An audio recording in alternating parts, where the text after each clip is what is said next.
বান্দা, ও বান্দা, ও বান্দা, তোরে না আমি বানিয়েছি রে, তোরে না আমি বানিয়েছি, বল না তোরে কে বানিয়েছে? সামান্য দুনিয়াতে তুমি তোমার স্ত্রীকে একটা ভালো পোশাক কিনে দাও, এই জন্য তুমি তোমার স্ত্রীর উপর কর্তৃত্ব খাটাও, তুমি সামান্য একটু খানার ব্যবস্থা করে দাও, তুমি সামান্য একটু থাকার জায়গা দাও, এই জন্য তোমার স্ত্রী যদি কারো সঙ্গে উল্টো পাল্টা করে তখন তুমি গলায় দড়ি দিতে যাও কষ্টে পড়ে, তখন তুমি বড় দুঃখে পড়ে যাও। দোস্ত রে, ও দোস্ত, ও ভাইয়া, ও বাপ, ও দোস্ত আমার, ভাইয়া আমার, বাপ আমার, বোঝেন না, একটু কথাটা বোঝেন না যে আল্লাহ আপনাকে মাথা দিয়েছেন, বুদ্ধি দিয়েছেন, শক্তি দিয়েছেন, এই শরীর দিয়েছেন, কথা বলার মতো জবান দিয়েছেন, চক্ষু দিয়েছেন দেখার মতো। বলেন না সে আল্লাহর কতটা অধিকার আপনার আমার প্রতি আছে? বলেন না অধিকার আছে না নাই? আছে না নাই?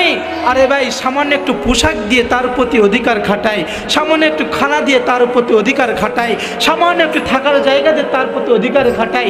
বলেন না যে আল্লাহ এত কিছু দিল, তার অধিকার আছে না নাই? তার কতটুকু অধিকার আছে? বলেন না বাপ, বলেন না ভাই। এরকম সাউন্ড হচ্ছে কেন? রাগ করতেছেন? কষ্ট হচ্ছে? আল্লাহ আমাদেরকে বোঝার মতো তৌফিক দান করুক।